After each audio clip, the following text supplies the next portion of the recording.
Hey folks, I was just thinking about what my life might be like if I weren't given unfettered access to a computer from a young age.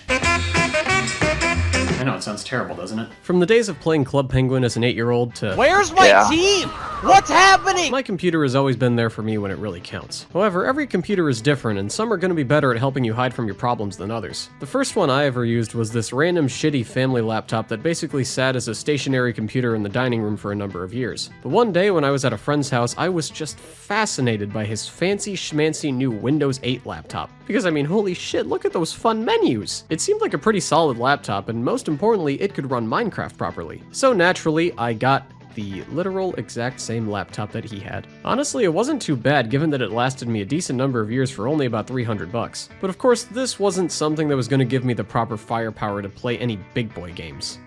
Also, I spilled chocolate milk on it. So yeah, after that fiasco and a while of living with disgusting crusty keys, I got another new laptop, this nice shiny silver one that I don't remember much about, but the main point is that it was my first real effort to get a computer that had some extra firepower. It was that point in my life where I learned about things like RAM and processing power and went, yep, finally, I'll be able to play TF2! But over time, it definitely started to decline in its ability to properly handle games. What once was perfectly capable of running TF2 started to struggle and stutter and lag, and it was clear that I was going to need something with even more power than that one. Also, good chance I just wasn't handling storage effectively or using any strategies that could make it easier for it to run games. Also, I spilled chocolate milk on that one too. And then when I did, I put it on the ground next to me, open at an angle to let the milk spill out. And then I scooted back in my chair and backed right into the laptop and cracked the screen. So, cue a month or two of using a TV in my room as a monitor and living with an external wireless keyboard, and it was time for laptop number 4, this funny little ProStar one that I found off of Newegg. This one was a pretty heavy investment, certainly the most expensive laptop I'd gotten so far, and it was by this time that I had a little better understanding of what went into having a good functional computer. I was pretty diligent about finding all the right specs that I wanted, and it was the first one that I had that actually had a dedicated graphics card. It had a fancy pants NVIDIA graphics card, which was cool because NVIDIA cards made it possible to use shadow play, an easy and efficient way to record gameplay footage, which was really exciting, especially because it was one of the few NVIDIA graphics cards that couldn't run shadow play. After using that laptop for a while and it being perfectly serviceable, I managed to actually not spill chocolate milk on it, but over time it started to have this problem with randomly overheating and crashing. Good chance it had something to do with the fact that I neglected to ever shut it down for a while, but you know what, we all make mistakes. Enter my most recent laptop, the MSI GF75 Thin 95C. I spilled chocolate milk on it. Thankfully, with my years of experience with it at that point, I was able to avert major chocolate milk related disaster this time, and it still functions good as new. And this one is pretty darn good. Solid specs, a good graphics card that can actually use shadow play. I really don't have much to complain about with this one. I very rarely ever have trouble running games or software, and I've now had it for over 4 years without any major issues. Certainly as it's aged, it's had occasional problems, and I wouldn't mind having an even more powerful machine, but it just isn't an urgent need for me at this point and probably won't be for a while. This does perhaps raise the question, why does this man own so many laptops and not a single PC? Well, the primary reason for that is I grew up in a situation where I had to move back and forth between households pretty frequently, so having something easily transportable was way more convenient and just made sense. Nowadays, I'm a bit more sedentary, so I would kinda like to get a desktop PC at some point later down the line, but at the moment I really have no urgent pressing need for a new computer, so I can't imagine I'll be getting one anytime in the near future. But it's not enough to simply have a computer, you need stuff. Stuff like sound. After all, you need it to hear your friends do things like, Where's my team?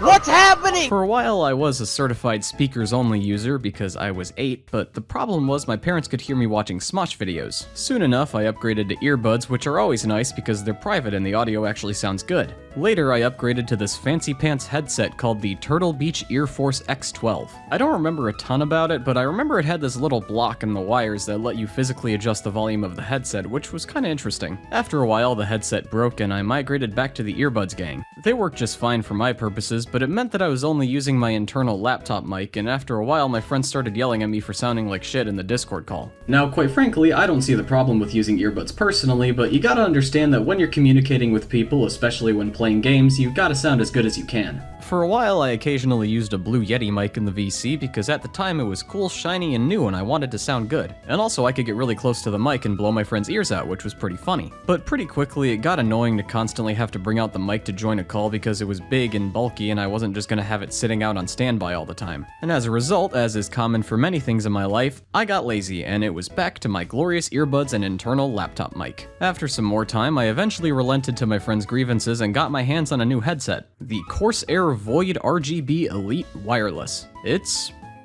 alright. It's wireless and is able to connect via Bluetooth, but it also connects with a little USB thing, which makes it all pretty seamless to connect to your computer. It fits on my head just fine, though I have to admit it doesn't feel super snug, so I try to stay cautious with my head movements. Not really a big deal when you're just sitting at a computer, but certainly it's different from using earbuds and not having to think about it at all. The headphones are pretty noise cancelling, but you also have the option to hear feedback of your voice, which is actually pretty handy because it does feel kinda awkward to hear your own voice be totally muffled. It's also pretty convenient to easily switch the mic on and off just by moving it up and down, though I will say that after having it for 4 years, the hinge for the mic is decayed to the point where I can basically only have it all the way up or all the way down. The reason this bugs me is mainly because when I have it all the way down, I'm basically breathing right into the mic, so I normally like to have it slightly up so I'm not hearing my own breathing all the time. The only other thing is that you have to make sure you charge it from time to time, but it holds a charge for a pretty long time, and using it with a cable really isn't that big of a deal. Of course, the most important sound for you to hear in any gameplay setting is the sound of you spam clicking your mouse over and over. And to do that, you need mice. Back in the very old days, I'm sure I had some very basic home computer wired mouse, but around the time that I got the same fancy schmancy Windows 8 laptop that my friend had, I also got the same fancy schmancy mouse that he had. And by fancy schmancy, I mean...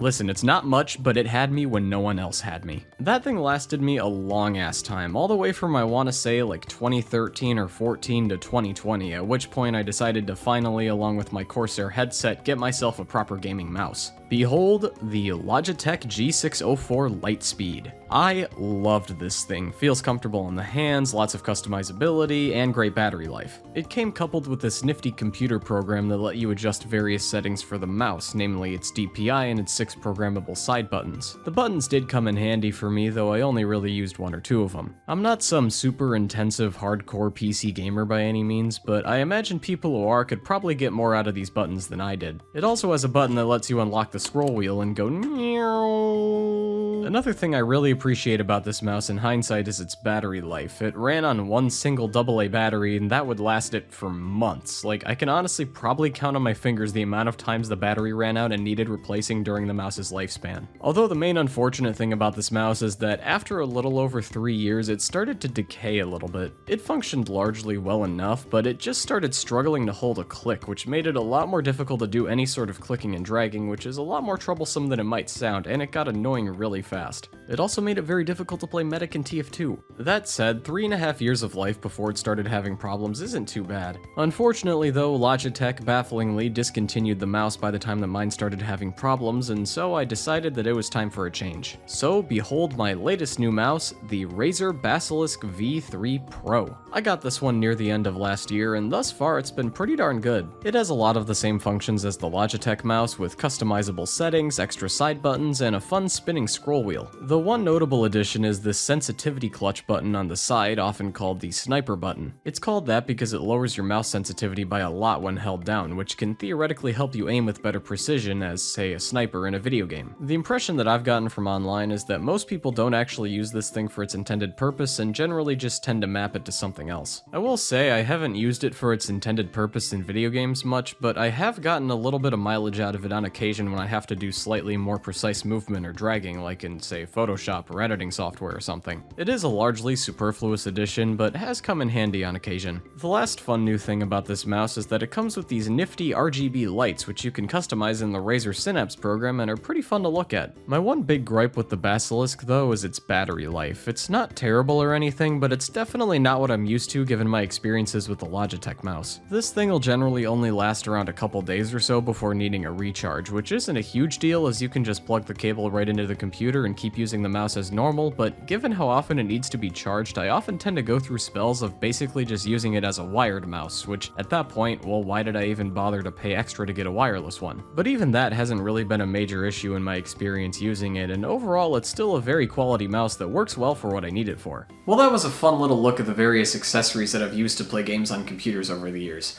And you know, I'm glad I've had the opportunity to play so many games on computers because you know what? I have to pack up all my stuff and move out tomorrow, and I'm not even upset about it, because what you might call an eviction notice, I call a side quest.